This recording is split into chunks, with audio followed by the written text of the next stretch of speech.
Alors la photo du centre que vous voyez ici, vous aurez reconnu le pont du Mont Blanc sans les pistes cyclables, sans les limitations à 30 km/h. Mais je vous garantis, c'est effectivement le pont du Mont Blanc. Alors pour toute personne qui a un cœur genevois, c'est quand même un monument, c'est quand même un emplacement, c'est quand même un endroit très symbolique. Et puis c'est là qu'a été fait le défilé des troupes genevoises au moment justement de la mobilisation. Et là, ce que vous voyez, c'est la compagnie de mon grand-père. Donc c'est un grand moment, mais je dirais que toutes les questions, tous les problèmes n'ont pas été résolus ce jour-là, parce que à l'époque, la Suisse se trouvait sur la liste noire du gouvernement américain. Ce qui veut dire qu'en Europe, on crevait de faim et les Américains ont acheminé des vivres, des paquets, de la nourriture pour de nombreux habitants des pays libérés, si vous voulez, de l'Axe.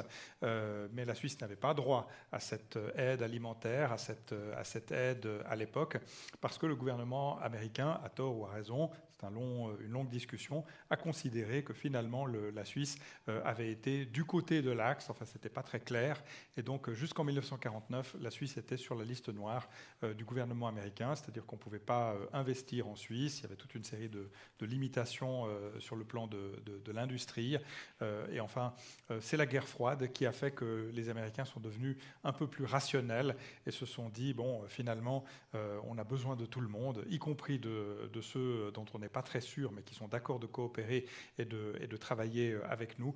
Donc ce deal, si vous voulez, de retour dans la communauté internationale de la Suisse, c'est 1951, c'est les accords de Washington.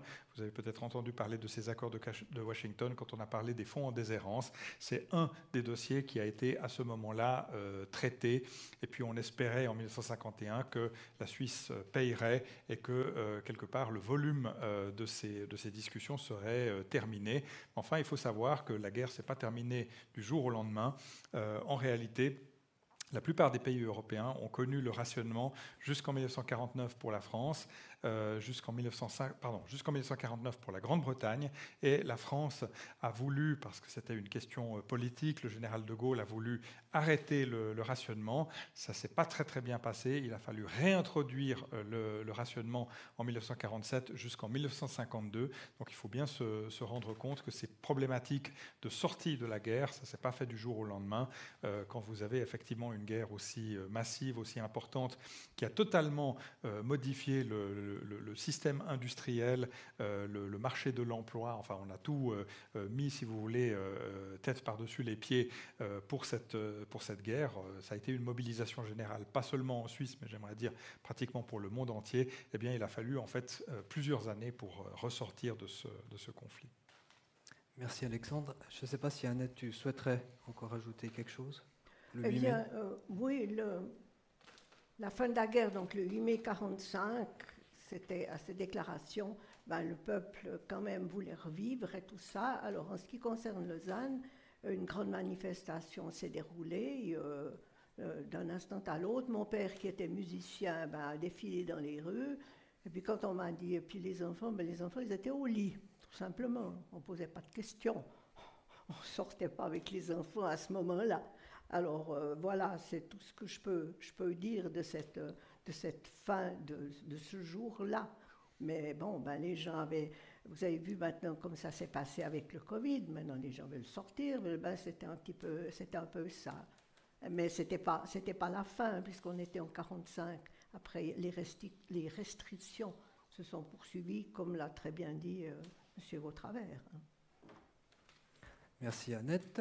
Et justement, à la fin de la guerre, donc de la mobilisation 39-45, il y avait un certificat de reconnaissance suisse signé par le général Guizot. Donc là, il a été signé pour le sergent Frédéric Schneider, qui était... Mon beau-père. Ton beau-père. Alors justement, je vais encore continuer avec toi, Annette. Oui. Aujourd'hui, quel est ton dernier souvenir? Alors, effectivement, qui est après la guerre... C'est ma modeste contribution à l'armée suisse. Vous allez rire quand je vous raconterai ce qui s'est passé. J'ai simplement, quand j'ai commencé à travailler chez un avocat qui était officier, qui s'occupait aussi du département de justice et police, il m'a demandé de dactylographier le nouveau règlement de la mitre, de la mitrailleuse 1951. Voilà ma participation à l'armée suisse.